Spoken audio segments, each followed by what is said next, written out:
O Evangelho de Jesus, ensinamentos que iluminam. O tema, sabedoria, ditado pelo Espírito Hamed.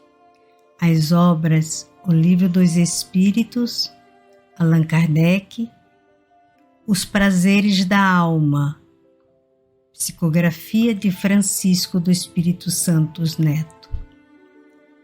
Sabedoria. O sábio, por ter plena consciência da impossibilidade de possuir o conhecimento absoluto, reconhece com humildade as muitas coisas que ignora, não incorrendo na presunção de tudo saber ou conhecer. Aliás, o orgulho inibe a compreensão de tudo aquilo que se alcança com humildade. A pessoa sábia não se opõe à ação da natureza, mas entra em sintonia e atua juntamente com ela. Todas as leis da natureza são leis divinas, porque Deus é o autor de todas as coisas. Quando desprezamos nossa fonte de sabedoria interior, ou seja, propriedade inata de todos nós, rejeitamos parte importante de nossa realidade interna, porquanto as leis de Deus estão escritas na consciência. A expressão consciência, aqui utilizada pelos guias da humanidade, tem a mesma significação de espírito, pois, se as leis divinas estivessem simplesmente na área consciencial do ego, sensações, percepções, emoções e motivações, não teríamos maiores dificuldades de compreendê-las ou aplicá-las.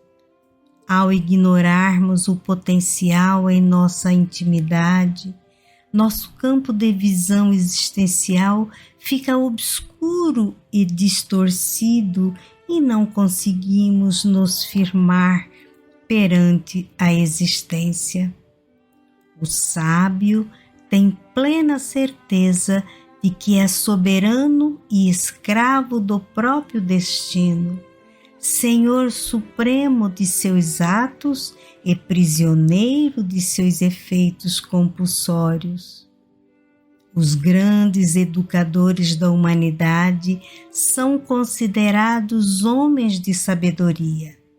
São eles que caminham à frente no tempo e no espaço, revelando-nos capacidades e habilidades ocultas que sempre existiram dentro de nós.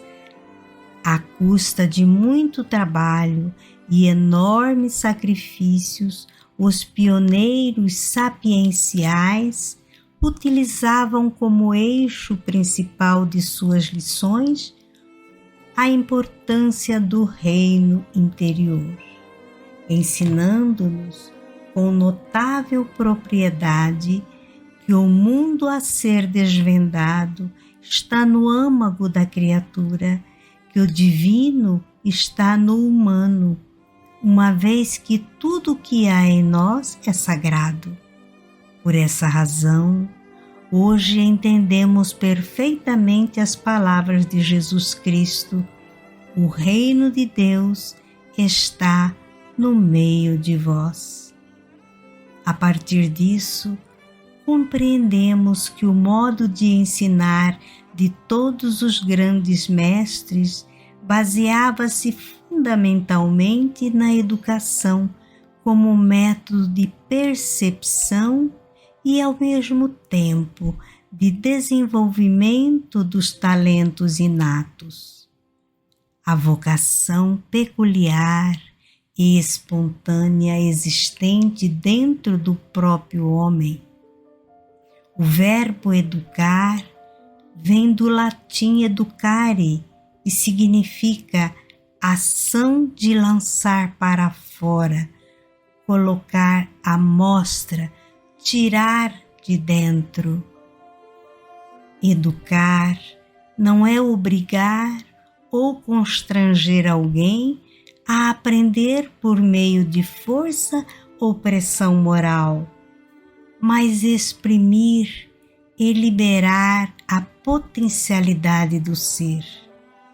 Também não é imprimir, porém, fazer brotar ou emergir os dons subjacentes. Menos ainda seria formar, impondo uma forma. Ao contrário, seria desentranhar do fundo da criatura o seu próprio modo de ser.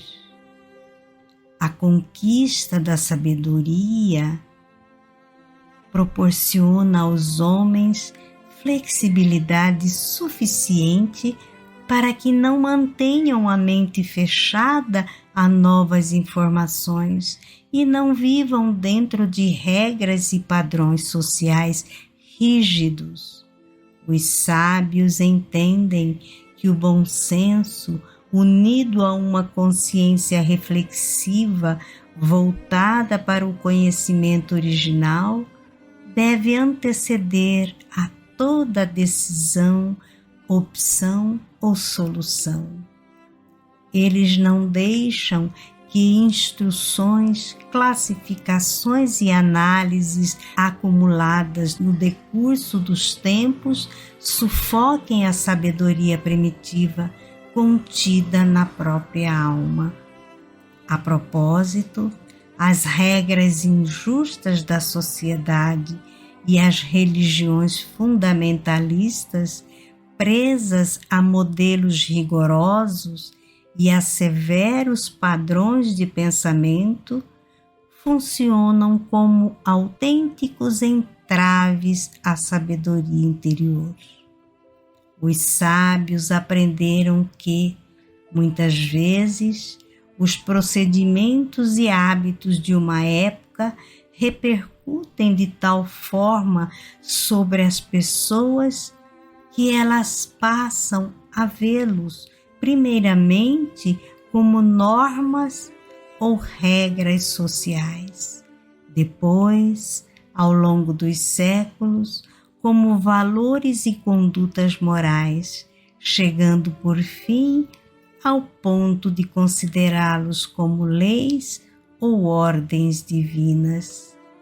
O Criador não estabeleceu leis que, em outras épocas, ele próprio teria proibido.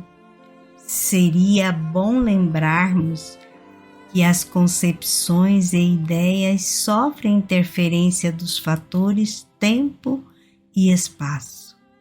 As pessoas diferem em seus conceitos sobre os costumes, modo de pensar e agir característico de indivíduo, grupo social, povo, nação, porque eles são constantemente reavaliados e renovados através do tempo e das sociedades humanas. Deus não pode se enganar. Os homens é que são obrigados a mudar suas leis, porque são imperfeitas. As leis de Deus são perfeitas.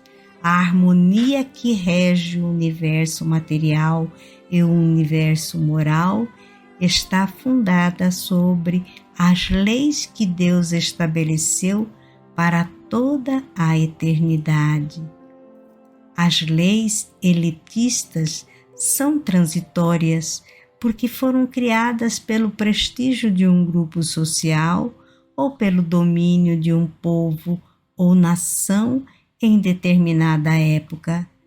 Todavia, são constantes e imutáveis as leis que Deus estabeleceu para toda a eternidade.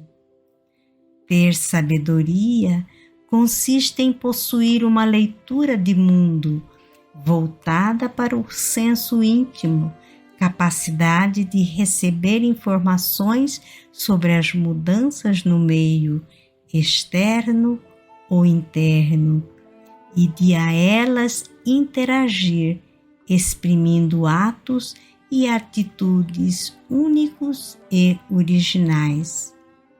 Cada indivíduo possui um canal sapiencial que pode entrar em sintonia com a fonte abundante da sabedoria universal.